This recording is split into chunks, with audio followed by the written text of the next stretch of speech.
السلام علیکم ورحمۃ اللہ وبرکاتہ۔ بوڑھے آدمی نے اطمینان سے بسم اللہ پڑھی اور حجام کی کرسی پر بال کٹوانے کے لیے بیٹھ گیا۔ حجام کے چہرے پر موجود نرم مسکراہٹ سے حجام کو بات چیت کا حوصلہ ہوا۔ حجام نے کہا، دنیا میں بہت سے مذاہب خدا کو مانتے ہیں، لیکن میں خدا کے وجود کو نہیں مانتا۔ مسلمان بوڑھے نے پوچھا، کیوں نہیں مانتے؟ حجام نے کہا، دنیا میں بہت پریشانیاں، مصیبتیں، بدحالی اور افراتفری ہے۔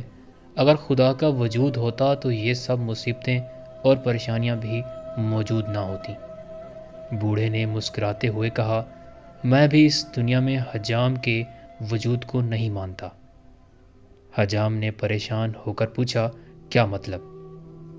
میں آپ کی بات نہیں سمجھا۔